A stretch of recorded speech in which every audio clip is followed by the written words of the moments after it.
Code of Conduct for the International Red Cross and Red Crescent Movement and NGOs in disaster relief was developed in 1994 as a tool to set standards of behavior for humanitarian organizations.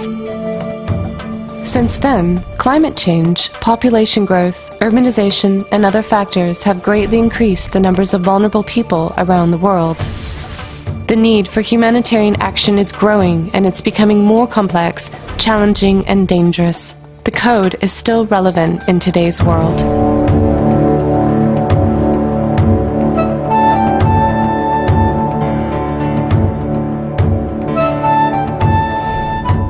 Most likely, the Code of Conduct has already been signed by your organization. Over 400 have done so. The Code speaks to us, humanitarians, and includes our common values and practical lessons from years of experience. As humanitarians, we are expected to live up to the Code.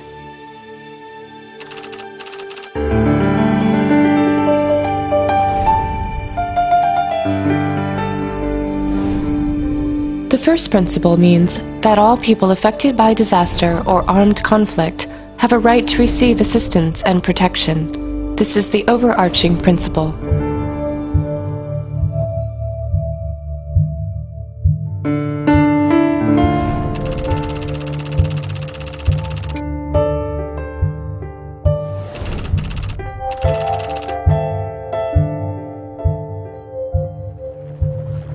The next three principles in the Code of Conduct remind humanitarians about their motivation as being the alleviation and prevention of human suffering.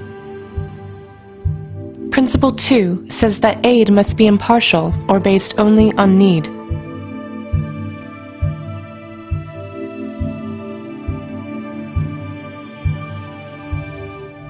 Principle 3 says that aid will not be used to further any particular political or religious standpoint.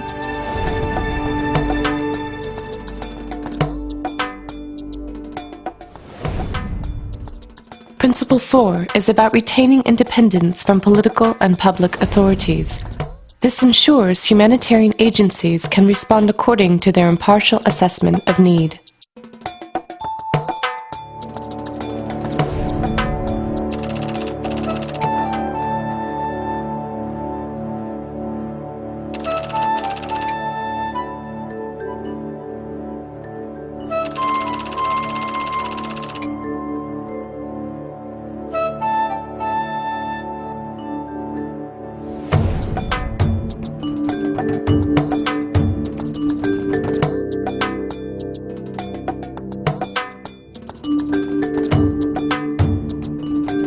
Principles 5, 6, 7, and 8 emphasize the need to respect and work with the affected population in their context. All people and communities, even in times of disaster, possess capacities as well as vulnerabilities. Where possible, we need to help people become more resilient.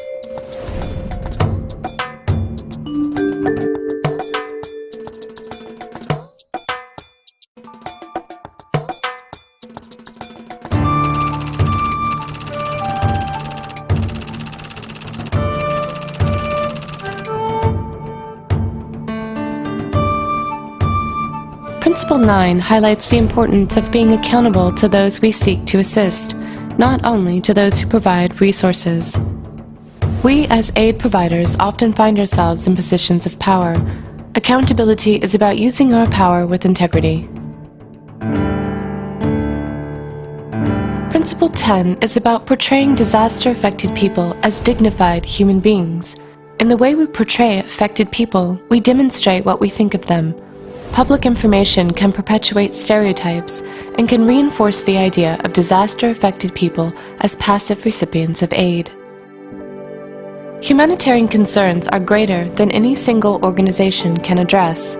Humanitarian action involves a complex interplay of communities, organizations, governments, and institutions. The Code includes 3 annexes that describe the working environment for humanitarian organizations.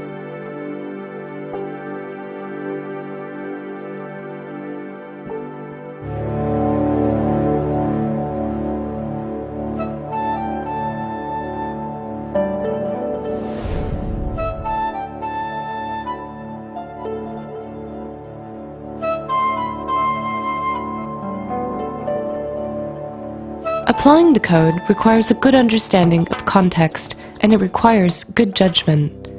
The principles of the code can help humanitarian organizations navigate day-to-day decisions guided by our values and principles, so we can have access to affected populations and are safely able to address human suffering. The Code of Conduct, as most professional codes, is a voluntary one. It relies on self-regulation. Let each of us pick it up once again, read it, analyze it, and work with our organizations to ensure it is upheld.